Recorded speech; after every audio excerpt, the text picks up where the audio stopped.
नमस्कार शेतकरी बंधूंनो. आज आपल्या स्टुडिओमध्ये ICAR चे त्यांची जी नागपूरला central institute for cotton research ही जी शाखा आहे किंवा संस्था आहे, त्या रिसर्च सेंटरचे वरिष्ठ शास्त्रज्ञ डॉक्टर राहुल फुके आपल्याकडे आलेले आहेत. तर त्यांचं कॉटनवर, कापसावर काम आहे. कापसाच्या जातीचं संशोधन, कापसापासून कसं उत्पन्न घ्यायचं आणि ज्या ज्या ॲग्रॉनॉमिक प्रॅक्टिसेस आहेत त्या सगळ्या क्षेत्रात ते काम करतात.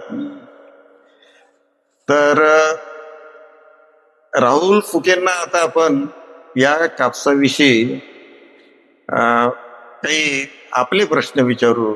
शेतकऱ्यांच्या वतीनं आणि माझ्या वतीनं मी त्यांना आता संबोधन करतो. नमस्कार.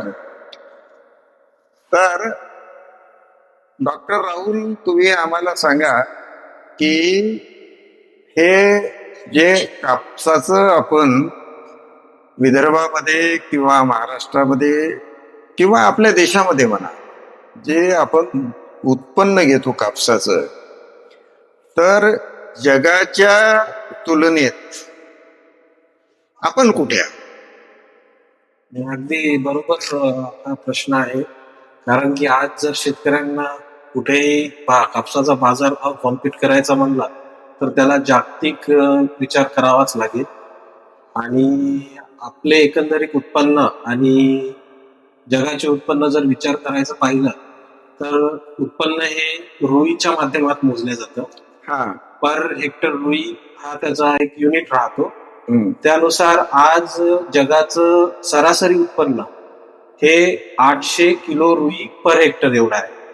आणि जर रुईचा टक्का आपण 34% किंवा 35% पकडला, त्यानुसार ते जवळपास 25 ते 26 क्विंटल पर हेक्टर उत्पन्न बनतं. जवळपास ते 10 ते 11 क्विंटल एकरी उत्पन्न हे सरासरी जगाचं उत्पन्न आहे. म्हणजे 10-11 क्विंटल कापूस पर एकर हे जगाचं उत्पन्न आहे. शेतकरी बंधूंनो, हे रुईचं उत्पन्न मोजण्याचं जगातलं माप आहे. ते आपल्याला यात जर कन्व्हर्ट केलं, 30% 34% रुई असते कापसामध्ये, म्हणजे त्याच्या तिप्पट कापसाचं उत्पन्न होते. आणि ते उत्पन्न आता डॉक्टर राहुल फुकेंनी सांगितलं की 10 ते 11 क्विंटल पर एकर हे जगाचं सरासरी उत्पन्न आहे. यामध्ये जवळपास 100 देश असतील. यामध्ये जवळपास 100 देश आहेत. म्हणजे 10 क्विंटल कापूस अगदी सहजच पिकतो. जागतिक सरासरी आहे ती. आता त्या तुलनेत डॉक्टर आपल्याकडे जे उत्पन्न येते 4 क्विंटल, 5 क्विंटल, 6 क्विंटल, म्हणजे आपलं उत्पन्न फार कमी आहे. तर माझा आपल्याला प्रश्न आहे की जगाची उत्पादकता इतकी जास्त आहे आणि आपली उत्पादकता एवढी कमी आहे. तर ढोबळमानानं मुख्य कारण कोणती आहेत याची, आपली उत्पादकता कमी असण्याची? जर आपण आपल्या भारताची उत्पादकतेचा विचार केला, जे सरासरी भारताचं उत्पन्न आहे कापसाचं, तर आपलं 450 किलो जवळपास रुई पर हेक्टर एवढं जातं. Per hectare 250 gram. म्हणजे ते जागतिक तुलनेत जर करायची म्हणलं तर जवळपास अर्ध्यापेक्षा थोडस जास्त, त्याच्यापेक्षा जास्त नाही. आणि त्यातही ज्या भारतात काही 7-8 राज्यात कापूस लागला जातो, त्यामध्ये महाराष्ट्रात हा सर्वात जास्त कापूस लागला जातो आणि विदर्भाच्या पट्ट्यात तर सर्वात जास्त कापूस लावला जातो. त्यातल्या त्यात यवतमाळ जिल्हा तर हा कॉटनचा जिल्हा म्हणून बरोबर आहे. भारतातच नाही तर सगळीकडे याची ओळख आहे. पण जर विचार करायचा पाहिला तर यवतमाळ जिल्ह्याचं कापसाचं उत्पन्न हे 400 किलो रुई पर हेक्टर पर्यंतच आहे. 400 किलो रुई पर हेक्टर. आपल्या यवतमाळ जिल्ह्यापेक्षाही अमरावती, अकोला जिल्हा थोडा समोर आहे. त्यांचे 450 ते 500 किलो रुई पर हेक्टर पर्यंत उत्पन्न जाते. आता हे जर क्विंटल पर एकर करायचं जर म्हणलं, तिप्पट त्याच्या तिप्पट. तर खरोखर उत्पन्न हे खूप कमी आहे. आणि दुसरी गोष्ट, आपला एरिया कापसाचा खूप जास्त आहे. जास्तीत जास्त शेतकऱ्याचं उत्पन्नाचं साधन पण आपलं मेन खरीप सीझनचं हे कापूस आहे. तर आपल्याला खरोखर विचार करावा लागेल की आपल्याला कापूस उत्पन्न वाढवणं याच्यावर लक्ष केंद्रित तर करावं लागेल. कारण की पर्यायी पीकही जर पाहतो म्हणलं तर कापूस हे असं पीक आहे की ते विदर्भाच्या वातावरणाशी एकदम काटक त्याला रिस्पॉन्स देतं आणि बाकी पिकं तिथे टिकत नाही. आम्ही शेतकऱ्यांना बऱ्याच ठिकाणी अशा चर्चा होतात, तर शेतकऱ्यांचं म्हणणं आहे की आम्ही डाळ भात विकत घेऊन खाऊ, पण पण कापसाला नाही सोडत. कापसाला नाही कापसाला. सोडणार. आणि बऱ्याच वेळ प्रयत्नही झाले असे, पण कापूस सोडणं खूप कठीण आहे. तर आपल्याला कापसाचं एकंदरीत उत्पन्न वाढवणं याच्यावर लक्ष देणं ही खूप महत्वाची गरज आहे. जर आपल्याला आपला विकास करायचा आहे, आर्थिक विकास करायचा आहे आणि शेती परवडण्याचा विचार जर करायचा म्हणला तर उत्पन्न वाढवणं खूप गरजेचं आहे. आता यात मुख्य कारण कोणतं की ज्यामुळे कापसाचे उत्पन्न कमी होत आहे, तर आपल्या इथे जवळपास 60 ते 67% जो कापसाचा पेरा आहे तो एकदम हलक्या आणि कोरडवाहू जमिनीत आहे. आणि कोरडवाहू जमिनी आणि हलक्या जमिनीमध्ये प्रॉब्लेम असा होत आहे की तिथे शेतकरी जो वाण लावत आहे कापसाचं, हम्म. तर ते हे उशिरा येणारे वाण लावतात. जसं की ज्यांचे 180-200 दिवसापर्यंत त्याचं ते वाण चालतं आणि 180 आणि 200 दिवसापर्यंत चालणारा जर वाण विचार केला आपण, तर आपल्याला जेव्हा आपले कापसाचं बोंड भरायचं असते किंवा वजन जेव्हा खरंच सर्किट वजन उतरायचं असते त्यावेळेस आपल्या जमिनीत पाणी नाही राहत. त्यावेळेस स्वतःला झाडालाच त्रास राहतो की स्वतःचं लाईफ कसं पूर्ण करायचं आणि बरोबर आहे. तेव्हा आपले सर्वात जास्त उत्पन्न कमी होतं. डॉक्टर राहुल, आता तुम्ही जे सांगितलं शेतकरी बंधूंनो, त्याचं मी परत एकदा विश्लेषण करतो की जगाच्या तुलनेत आपली कापसाची उत्पादकता कमी आहे.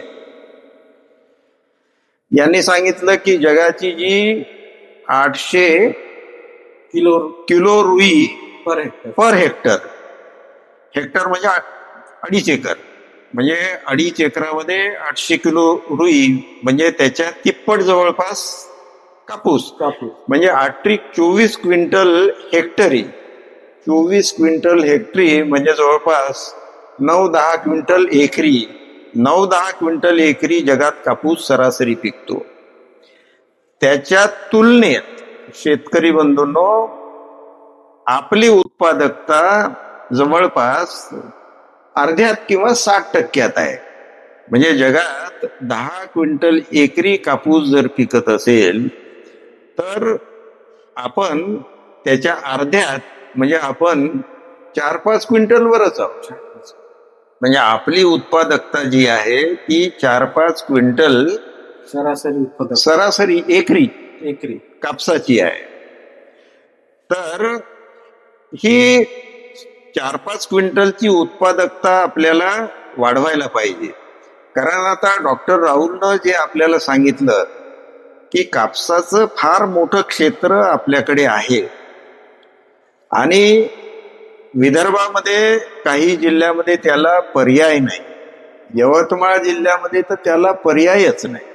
अशा पुष्कळ जमिनी आहेत की ज्यात कापसाशिवाय दुसरं काही येत नाही आणि त्या जमिनीमध्ये आपल्याला कापसाचं उत्पन्न कसं वाढवता येईल यावर आपण थोडीशी भर द्यायला पाहिजे. त्यावर संशोधन व्हायला पाहिजे. त्यावर शेतकऱ्यांनी सुद्धा विचार करायला पाहिजे.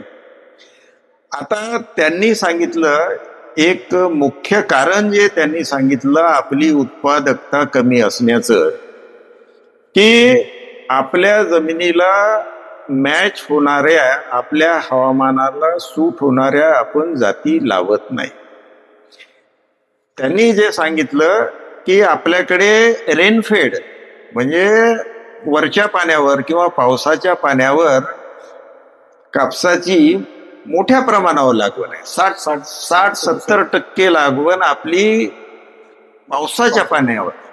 आणि त्यातल्या त्यात आपल्या ज्या जमिनी आहेत कापसाखाली त्या हलक्या जमिनीची संख्या जास्त आहे. म्हणजे रेताळ जमिनी, मुरमाड जमिनी, डोंगराळ भागातल्या जमिनी, या सगळ्या जमिनीमध्ये आपण कापूस लावतो. मला असे अनेक क्षेत्र, अनेक गावं माहीत आहेत की जिथे कापसाशिवाय काहीच येत नाही. तर त्या ठिकाणी आपण कापूस लावतो आणि आपण जो कापूस लावतो तो तिथे मॅच होत नाही.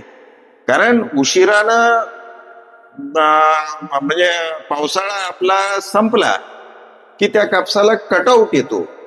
कारण आपण ज्या व्हेरायटी लावतो त्या थोड्याशा मध्यम मुदतीच्या किंवा त्याच्यापेक्षा जास्त लांबीच्या असतात.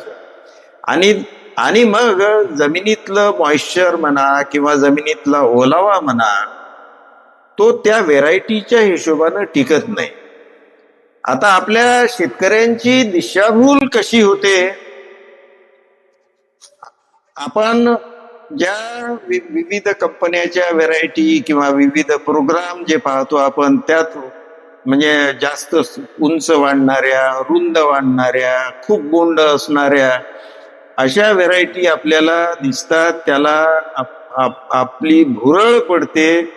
आपण ते भारी जमिनीतलं किंवा ओलिताखाली जास्त उत्पन्न देणारं वाण आहे ते आपल्या मुरमाड डोंगराळ भागाच्या शेतामध्ये आपण लावतो आणि मग ते तिथे गडबड होऊन जाते. कारण त्या वाणाला लागणार जे उशिरापर्यंत ओलावा किंवा इरिगेशन आहे किंवा पाऊस आहे तो नसतो आणि मग ते त्या वाणाला कटआउट येते. तर आपण आता थोडस या मुद्द्यावर लक्ष दिलं पाहिजे की कमी मुदतीच्या आपल्या भागात येणाऱ्या जाती कोणत्या त्या आपण सुरुवातीला प्रायोगिक क्षेत्रावर तुम्ही घ्या. ज्याच्याकडे 10 एकर कापूस आहे त्यांनी असं लवकर येणारं 2 एकर 1 एकर लावायचं. माझी शेतकऱ्यांना विनंती आहे, त्यांना आव्हान आहे की थोडीशी आपण वैज्ञानिक आणि डोळसपणे जर आपण या सगळ्या मुद्द्याचा विचार केला तर आपलं कापसाचं उत्पन्न वाढू शकते. तर डॉक्टर राहुल, आता आम्हाला सांगा की आता शेतकऱ्यांनी काय करायला पाहिजेत आपल्याकडलं उत्पन्न वाढण्यासाठी.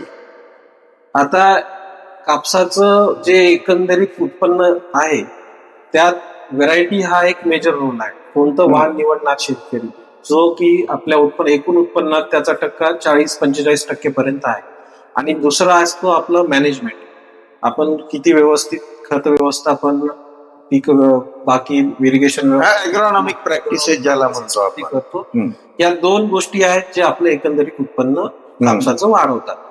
आता वाण निवडताना जर विचार करायचा म्हणला शेतकऱ्यांना तर आम्ही तुम्हाला जर सांगतो की एखादं वाण जे आपल्या बाजारात येतं त्याच्या मागे काय आहे, म्हणजे तेच वाण का बाजारात विक्रीसाठी सरकार परमिशन देतं. तर आधी ऑल इंडिया कोऑर्डिनेटेड प्रोग्राम म्हणून राहतो एक कापसावर चालणारा. त्या प्रोग्राम मध्ये कंपन्यांचे वाण कंपन्या आम्हाला टेस्टिंगसाठी देतात आणि 3 वर्ष भारतभर वेगवेगळ्या लोकेशन्सला जवळपास आमच्या 25 लोकेशन्सला वेगवेगळ्या ट्रायल्स होतात. आणि त्या ट्रायल्स ह्या प्रत्येक वेगवेगळ्या पद्धतीसाठी आहेत. ओलिताखालचा कापूस वेगळा आहे, कोरडवाहू कापूस वेगळा आहे. त्यानंतर अंतर किती ठेवायचं 2 ओळीतलं आणि 2 झाडातलं त्यानुसार पण ट्रायल वेगवेगळे आहेत. एक आम्ही नॉर्मल लागवडीच्या ट्रायल्स म्हणतो ज्या 4 फूट बाय 1.5 फूट किंवा 3 फूट बाय 1.5 फूट या अंतरावर लागतात. आणि एक सघन लागवडीच्या ट्रायल्स राहतात ज्या 3 बाय अर्धा म्हणजे 3 फूट बाय 15 सेंटीमीटर. 3 फूट 2 ओळीतलं अंतर 3 फूट आणि 2 झाडातलं ओळीतलं अंतर 15 सेंटीमीटर, जे की 29,000 जवळपास झाड पर एकरी संख्या बसवतात. तर अशा वेगवेगळ्या पद्धतीत वाण टेस्ट केला जातो आणि मग तो वाण कोणत्या पद्धतीत चांगलं उत्पन्न देत आहे, तो ओलिताखाली चांगलं देत आहे की सघन लागवडीत चांगलं देत आहे, महाराष्ट्रात चांगलं देत आहे, गुजरातमध्ये चांगलं देत आहे, मध्य प्रदेशमध्ये चांगलं देत आहे. तर अशा ठिकाणीच ते वाण इथे रिलीज केलं जातं. तर म्हणजे आपण कोणतंही वाण जे घेतो त्याच्या मागे त्याचं एक प्रोडक्ट प्रोफाईल राहतं की हा कोरडवाहूसाठी आहे का, हे ओलितासाठी आहे का, हे लवकर येणार आहे का, सघन लागवडीसाठी आहे का की नॉर्मल लागवडीसाठी आहे का. तर शेतकऱ्यांनी ह्या वाणाच्या या माहिती घेणं खूप गरजेचं आहे. हम्म. आणि यात सर्वात मोठा रोल आहे तो आपली जमीन. हम्म.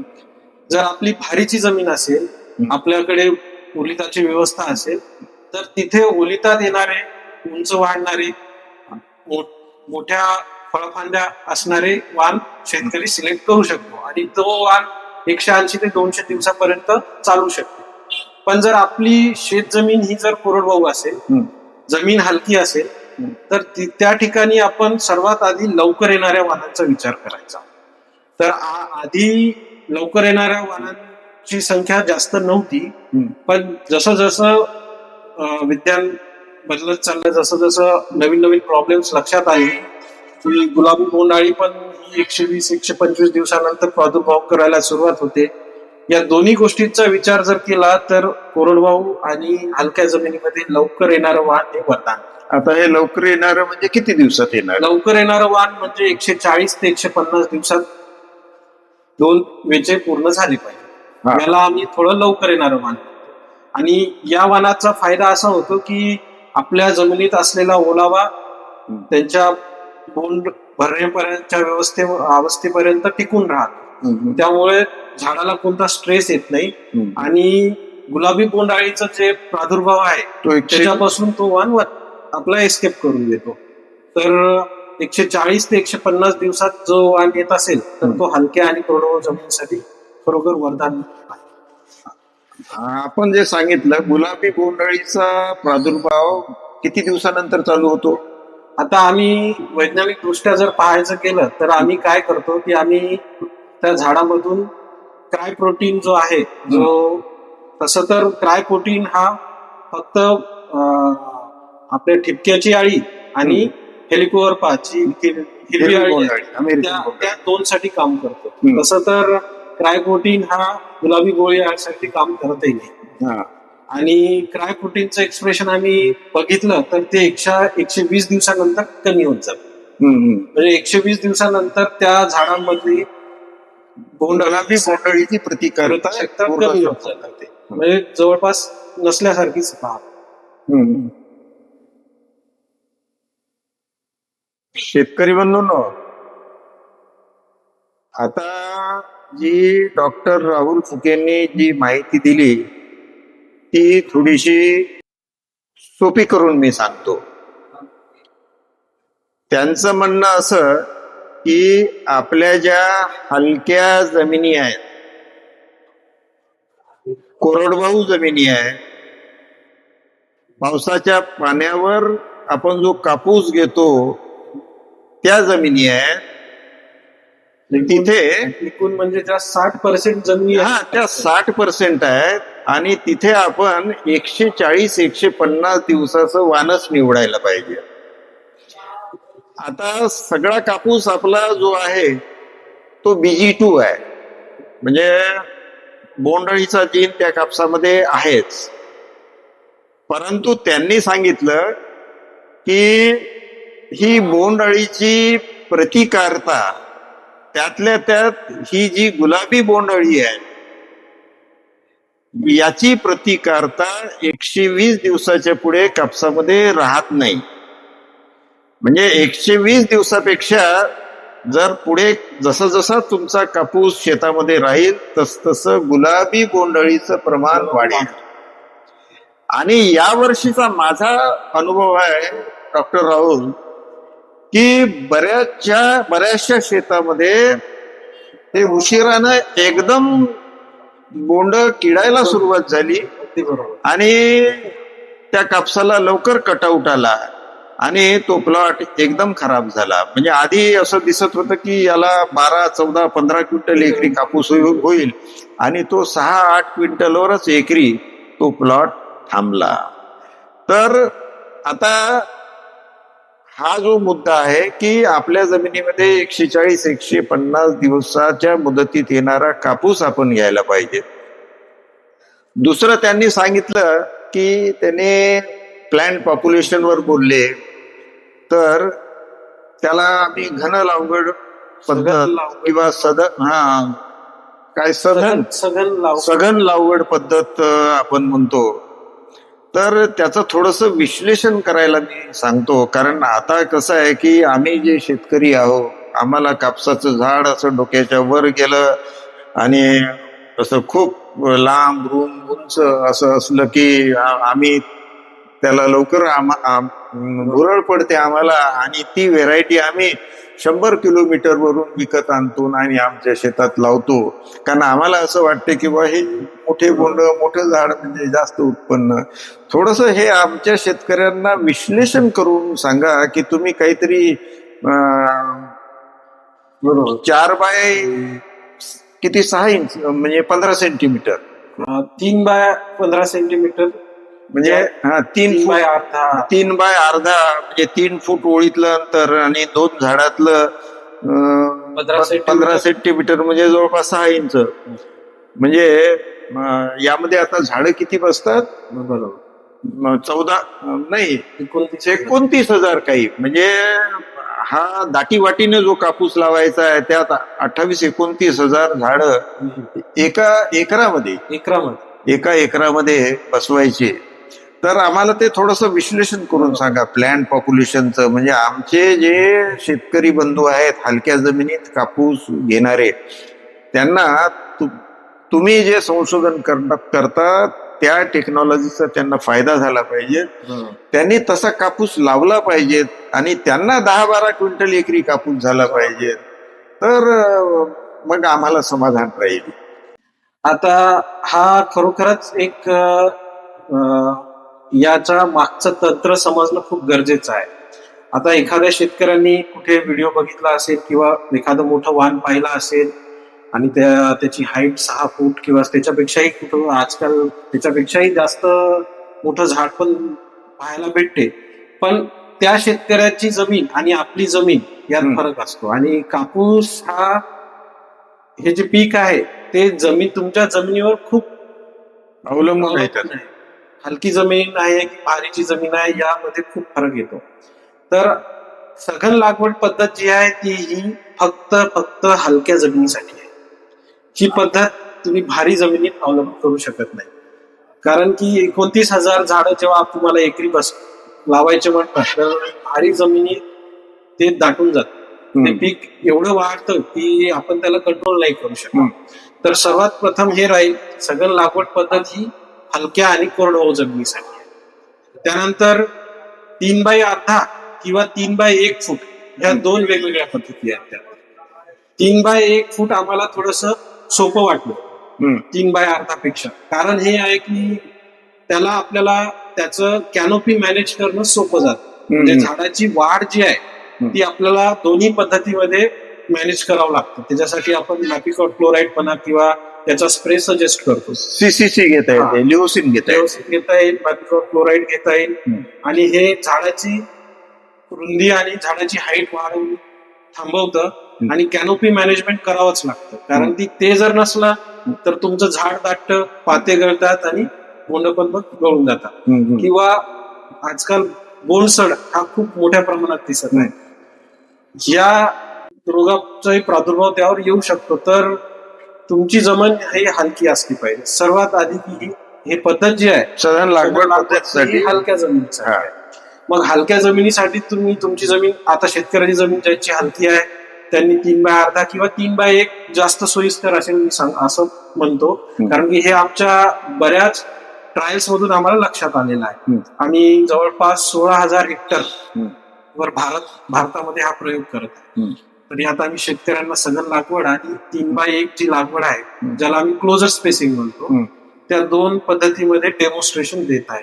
तर 3 बाय 1 पद्धत आम्हाला खरोखरच आपलं उत्पन्न 20 ते 25% वाढ होत आणि सरासरी सर्वीकडे पाहायला मिळत आहे. तर आता ज्यांची जमीन हलकी आहे त्यांनी 3 बाय 1 पद्धत ज्यांना कापूस लावायचा आहे तर आपण तिथे वाण कोणतं निवडलं पाहिजे. आधी कंपनीचे जे वाण होते ते मोठे वाढणारे वाण हे प्रचलित राहायचं. म्हणजे आपण हा जास्त विचार केला जायचा नाही की कमी जागेत जास्त झाडं बसवून उत्पन्न वाढवणं. तर याच्यासाठी आपल्याला झाड पण त्या स्ट्रक्चरचं लागेल. लहान ज्याच्या फळफांद्या आखूड असल्या पाहिजे, 2 बोंडातलं अंतर कमी असलं पाहिजे, 2 खोडामधल्या जे आपण नोट्स त्यांचंही अंतर कमी असलं पाहिजे आणि त्याच्यावर गळफांद्या कमी असल्या पाहिजे. अशा गळफांद्या हे मेन कापसाला दाटवण्याचं काम म्हणजे गळफांद्या करणं. तर अशा पद्धतीचे वाण आजकाल सर्वच कंपन्या आणत आहेत बाजारात आणि ती त्यांचा सेगमेंटच वेगळी आहे. त्यांचं मार्केटिंग पण ते त्याच जमिनीसाठी करतात. तर ते वाण कोणते आहेत ते आपण आधी शेतकऱ्यांनी लक्षात घ्यायला पाहिजे.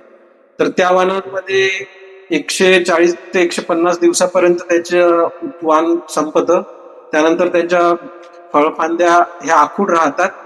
दोन बोंडातलं अंतर कमी राहतं आणि असं असतानाही त्याच्यावर आपल्याला 1 किंवा 2 मॅपिकॉटचे स्प्रे घ्यावं लागतात.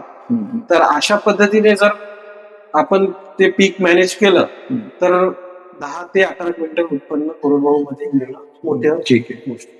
तर शेतकरी बंधूंनो, आता जे डॉक्टर राहुल फुकेंनी आपल्याला सांगितलं की हलक्या आणि कोरडवाहू जमिनीसाठी आपण 3x1 लागवण करायची आणि आपलं वाण जे 140-150 दिवसात येणारं असावं.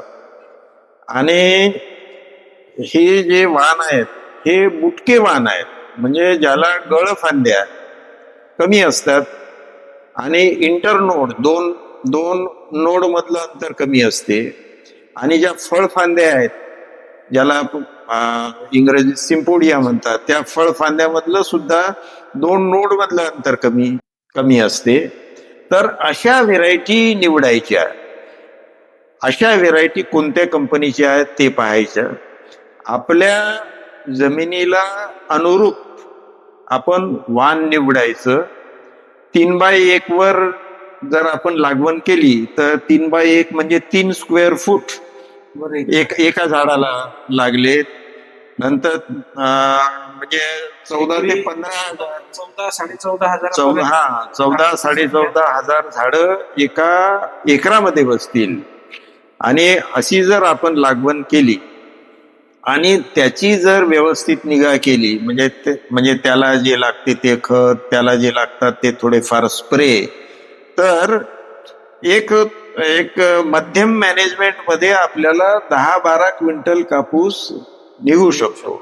म्हणजे बंधूंनो, आपल्या भागात ज्या हलक्या जमिनी आहेत त्या जमिनीत कोरडवाहू मध्ये 10-12 क्विंटल कापूस काढण्याची टेक्नॉलॉजी ICARचं जे नागपूरचं कॉटन रिसर्च सेंटर आहे त्यांच्याकडे आहे आणि ते पूर्ण भारतभर त्याच्या ट्रायल घेत असतात. त्यांचा त्यामुळं अनुभव दांडगा आहे. तर त्यांच्या अनुभवाचा आपण फायदा घेतला पाहिजे. त्यांच्या संपर्कात आपल्याला राहता येईल. आमच्या सारख्याच्या माध्यमातून आपण त्यांना संपर्क करू शकता. डॉक्टर राहुल, हे आता मध्यम हलक्या जमिनीसाठी आपली चर्चा झाली, परंतु आता बऱ्याचशा जमिनी भारी आहेत आणि 40% शेतकरी जे आहेत विदर्भातले किंवा महाराष्ट्रातले कापसाला पाणी देतात. तर अशा जमिनीसाठी जे काय करता येईल आपल्याला? ते बरोबर आहे, कारण की आम्ही आमच्या जो एक सर्वे केला होता, महाराष्ट्रातले 10 जिल्ह्यांचा सर्वे केला होता आणि त्या सर्वेचं सर्वात महत्वाचं उद्देश हाच होता की काही ठिकाणी आपल्याही इथे असा शेतकरी आहे की तो जवळपास 20 क्विंटल पर एकर हे कापसाचं उत्पन्न घेत आहे. आणि मग त्या शेतकऱ्यांच्या काय प्रॅक्टिसेस आहेत, त्यांचा काय पद्धत घेतात, काय वाण लावतात, ते आपण दुसरीकडे तसंच करू शकतो का आणि उत्पन्न वाढवू शकतो का, याचा एक तो सर्वे होता. तर आमच्या असं लक्षात आलेलं आहे की ज्या भारीच्या जमिनी आहेत, जिथे पाण्याची उपलब्धता आहे, अशा ठिकाणी शेतकऱ्यांनी उशिरा येणारे आणि मोठं वाढणारं वाण सिलेक्ट केलेलं आहे, ज्यामध्ये मुख्यतः झाडाचं खोड हे खूप स्ट्रॉंग राहतं. त्याची उंची जवळपास 6-6.5 फुटापर्यंत जाते. एका झाडावर जवळपास 25 ते 30 फळफांद्यापर्यंत जाऊ शकते आणि प्रत्येक फांदीवर 3 ते 4 बोंड आहेत. सरासरी 3 बोंड जर पकडले तर 70-75 बोंड एका झाडावर राहू शकतात आणि बोंडाची वजन पण जास्त राहते. तर अशा प्रकारचे वाण हे भारी जमिनीसाठी निवडायला 8 ग्रॅम अशा वजनाची. सरासरी तसं ते 5.5, 6, 7 ग्राम पर्यंत जातं. आणि अशा प्रकारचं जर वाण निवडलं तर ते भारी जमिनीसाठी चांगलं राहील. आणि भारी जमिनीमध्ये अशा प्रकारचं जेव्हा आपण वाण निवडतो तर त्याला लागणारी सपोर्टही तसाच पाहिजे. जसं आपलं अन्नद्रव्य त्याला मिळणार शेवटपर्यंत त्या पद्धतीत मिळालं पाहिजे. न्यूट्रिएंट मॅनेजमेंट जसं म्हणतो आपण, आता पीकच आपलं 180 दिवसाचं आहे, त्याच्यावर व्हेजिटेटिव्ह ग्रोथही खूप अधिक जास्त राहते, ते सर्व मेंटेन झालं पाहिजे. आणि उशिरा येणारा वाण असल्यामुळं त्यात आपल्याला बोंडअळी म्हणा किंवा नंतर येणारा ऍफिड्स, तुडतडे असतील, यांचं समजा या सर्वांचंही कंट्रोल व्यवस्थित करावं लागेल. हे सर्व एकात्मिक मॅनेजमेंट आणि वाणाचं सिलेक्शन करून त्या जमिनीत 20 क्विंटल पर्यंत कापूस उत्पादन शेतकरी घेऊ शकतो. बर. आता ज्या भारी जमिनी आहेत किंवा ज्या इरिगेटेड सॉइल आहेत किंवा जिथे पाणी देता येते अशा ठिकाणी कापूस घ्यायचा असला तर काय करायचं ते डॉक्टर राहुल यांनी सांगितलं. त्यांनी सांगितलं की आपल्या महाराष्ट्रामध्ये काही जिल्हे असे आहेत, जसं जळगाव आहे, त्यामध्ये धुळ्याचा काही भाग आहे, जिथे 20 क्विंटल एकरी कापूस सहज घेतात शेतकरी. म्हणजे जगाची जी चांगली उत्पादकता आहे त्या श्रेणीमध्ये हे जिल्हे आहेत. बरोबर. तर आपल्याला सुद्धा 20 क्विंटल पर्यंत सहज कापूस घेता आला पाहिजे. त्यांनी सांगितलं की अशा ठिकाणी तुम्हाला उशिरा येणारे वाण निवडता येतात. म्हणजे 180, 190 दिवसाचं जे वाण आहे ते निवडता येतात. आणि मग हे 180 दिवस राहणारा कापूस जो आहे त्याचं खताचं, मायक्रोन्यूट्रियनचं जे मॅनेजमेंट आहे त्याला आपण न्यूट्रिएंट मॅनेजमेंट म्हणतो, ते त्या पद्धतीनं असलं पाहिजे.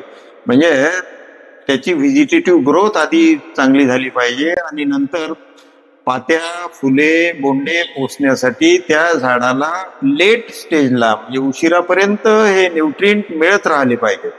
त्यांनी आणखी सांगितलं की उशिरानं येणारी जी बोंडाळी आहे त्याचं नियोजन आपण केलं पाहिजे, कारण 120 दिवसाच्या पुढे हा बोंडाळीचा जीन पिंक बोलवर्मचा काम नाही करत, तर ते केलं पाहिजे. डिसीज अँड पेस्ट मॅनेजमेंट झालं पाहिजे आणि कॅनॉपी मॅनेजमेंट झालं पाहिजे. म्हणजे कसं आहे की जे CCC किंवा क्लोराईड सारखे जे स्प्रे आहेत, म्हणजे अवास्तव वाढ झाडाची नको असं त्यांच्या म्हणण्यातून माझ्या लक्षात आलं की झाडाची वाढ अशी पाहिजे की तुम्हाला उत्पन्न जास्त मिळालं पाहिजे, दाटी व्हायला नको.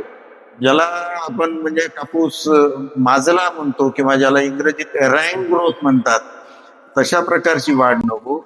म्हणजे ही वाढ प्रॉडक्टिव्ह असली पाहिजे. तर अशा प्रकारची जर आपण केलं तर आपल्या भागामध्ये सुद्धा एकरी 20 क्विंटल कापूस आपण इरिगेटेड मध्ये सहज घेऊ शकतो. तर आता हे झालं, तर आता आम्हाला काही टिप्स द्या. त्या आता हा सीझन गेला, पण पुढच्या सीझनसाठी त्या तुमच्या संशोधनाचा भाग असेल किंवा तुमच्या अनुभवाचा भाग असेल की आता आपण कन्क्लूड करू की पुढच्या वर्षीसाठी आता लहान शेतकऱ्यांना म्हणजे हलक्या जमिनीच्या शेतकऱ्यांना आणि भारी जमिनीच्या शेतकऱ्यांना नेमकं काय केलं पाहिजे, काही टिप्स द्या 3-4, म्हणजे पुढच्या वर्षी आमचं उत्पन्न कमी नाही होणार. आता शेतकऱ्यांनी आधी आपली जमीन कोणती आहे हे त्याच्यावर विचार करणं खूप गरजेचं आहे. जेव्हा आपण सुरुवात आधीला वाण घेणार तेव्हा जसं जर तुमची हलकी जमीन असेल तर आपण सांगितलेलं आहे ज्याप्रमाणे की लवकर येणारे वाण त्याच्यावर फोकस केला पाहिजे. आणि लागवड अंतर कसं ठेवायचं ती एक गोष्ट खूप महत्वाची समजून घेतली पाहिजे हलक्या जमिनी ज्यांच्या आहेत त्यांनी.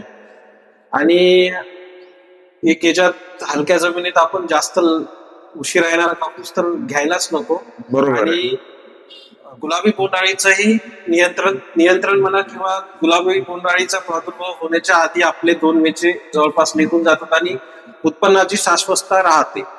पण जिथे भारीची जमीन आहे तिथे गुलाबी बोंडअळीवर नियंत्रण करण्यासाठी खूप विचार करावा लागेल. तुम्हाला स्प्रे घ्यावं लागतील. बऱ्याच वेळेस असं होते की यावर्षी असं झालंय की सुरुवातीला असं वाटलं की यावर्षी गुलाबी बोंडअळीचा प्रादुर्भाव नाही आहे, कारण की आमच्याही पाहण्यात असं आलं की जसे गुलाबी बोंडअळी सर्वात आधी नॉर्थच्या स्टेटमध्ये येते, जसं पंजाब हरियाणा इथे येते, मग इथून ट्रॅव्हल होत ही सेंट्रल इंडियामध्ये येते, महाराष्ट्र म्हणा, महाराष्ट्र, गुजरात, आंध्र, हा. आणि नंतर आंध्राला शेवटी जाते हा. साऊथ मध्ये.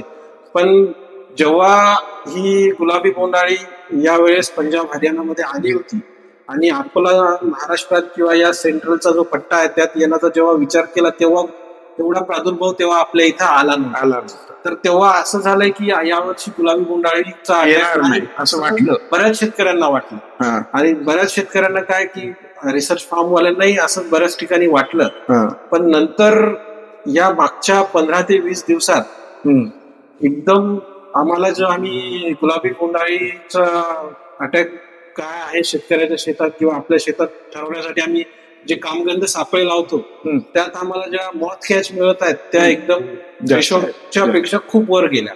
ते फक्त या 10-15 दिवसातच. आणि जे आता ग्रीन बॉल जे दिसत आहेत ते मग थोडासा निष्काळजीपणा म्हणा किंवा दिशाभूल झाली, फवारण्या नाही झाल्या, तर त्यामुळे आता जे ग्रीन बॉल आहेत त्यात बऱ्याच पिंक बॉलचा अटॅक आहे. तर असा जर अटॅक असेल तर मग उत्पन्न खूपच कमी होते. आणि आता जे जिनोटाइप्स आमचे आरली होते त्याची आम्ही शाश्वतता दोन आमच्या वेचण्या पण झाल्या, पण जे नेट जमिनीसाठी जे आमचे काही वाहनं जे पाईपलाईन मधले वाहनं आहेत ते बघितले आता खूप अटॅक मध्ये.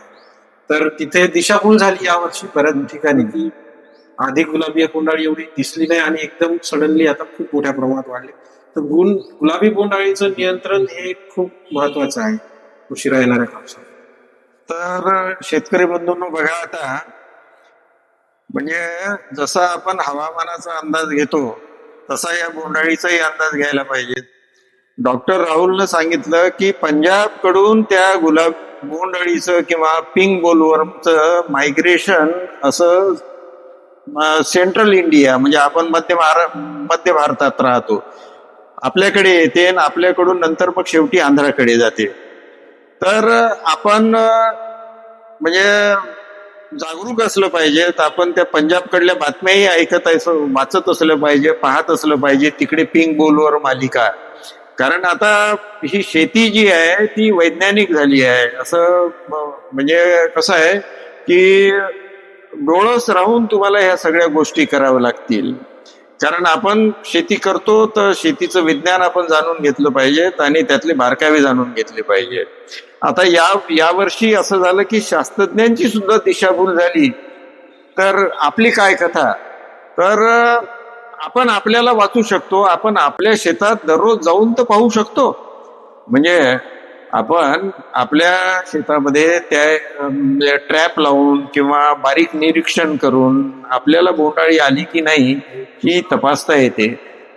किंवा त्यापेक्षा मी म्हणतो की 120 म्हणजे 100 दिवसाच्या पुढे ज्यावेळी कापसाचं 90 दिवसाच्या पुढे कापसाचं वय ज्यावेळी जाते त्यावेळी ह्या लेट व्हेरायटी आहे त्यांना 1-2 स्प्रे अळीच्या औषधाचे आपण मारायलाच पाहिजे. कारण ही बोंडअळी काही तुम्हाला काय म्हणजे तुम्हाला बातमी देऊन येणार नाही. आणि तुम्ही जर कशात गुंतून असाल तर यावर्षी असं झालं की 8-10 दिवसात सगळा बोंडअळीनं कापूस खराब झाला.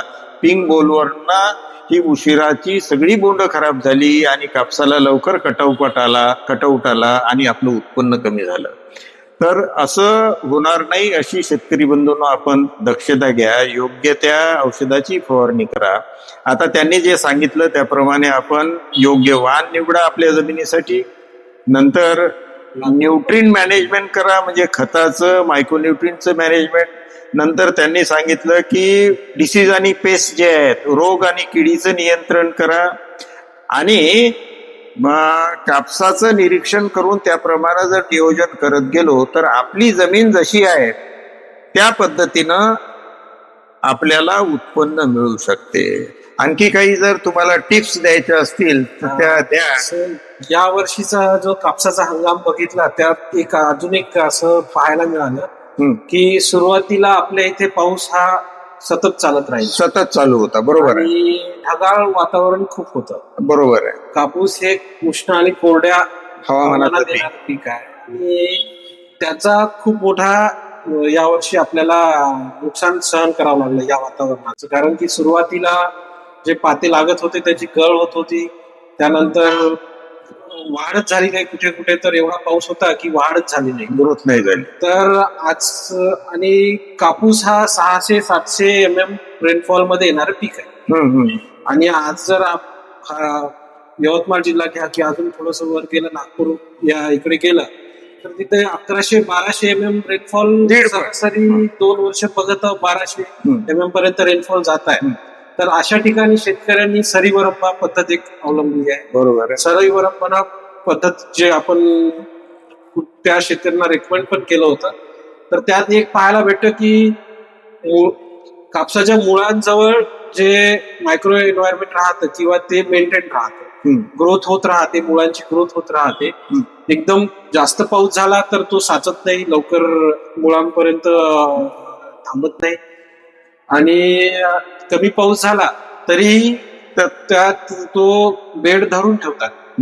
तर अशा मुळे सरी वरंबा पद्धत लावून जिथे खूप जास्त पाऊस होतो तिथं तर हमखास फायदा आहे, कारण की सुरुवातीला जास्त पाऊस कापसाला धोकादायकच.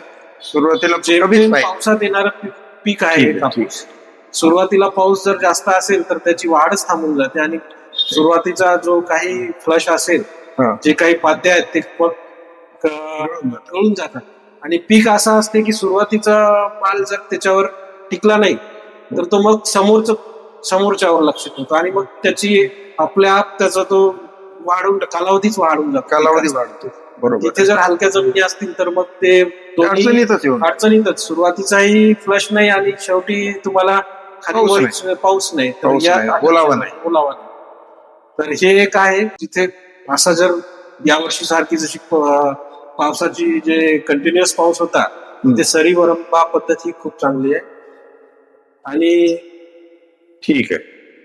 तर आता डॉक्टर राहुलनं जे आपल्याला सुचवलं, या वर्षीचं काय झालं की या वर्षीला सुरुवातीला जास्त पाऊस असल्यामुळं आपल्या पिकाची वाढ झाली नाही, जमीन वॉटरलॉक झाली, मुळाचा विकास झाला नाही, आणि सुरुवातीची बोंड गळून गेली.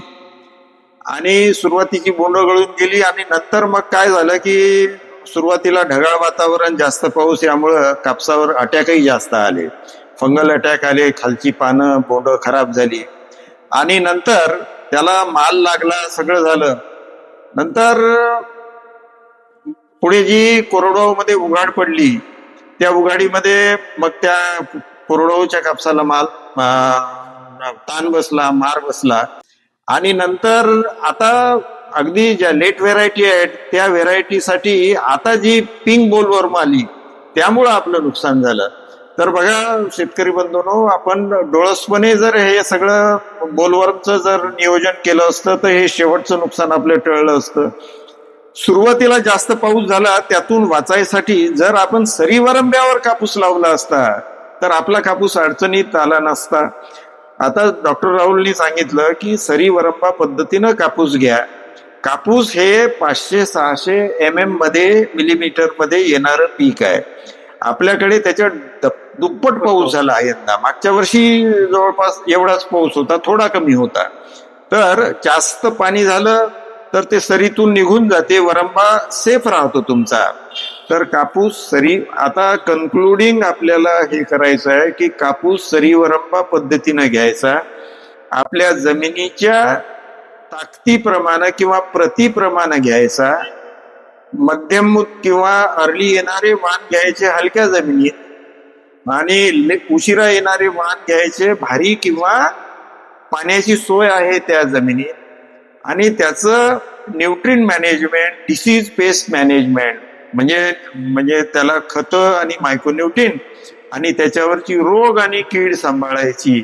आणि हे जर सगळं आपण केलं तर सरासरी कापूस उत्पादकता आपली वाढू शकते.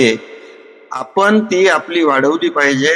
शेतकरी बंधूंनो, जर आपण आपली उत्पादकता वाढवली तर ते आपल्यासाठी आणि आपल्या देशासाठी चांगलं आहे. डॉक्टर राहुल, तुम्ही आले, शेतकऱ्यांना तुमच्या अनुभवाचं मार्गदर्शन दिलं. मी शेतकऱ्याच्या वतीनं तुम्हाला धन्यवाद देतो. धन्यवाद शेतकरी बंधू.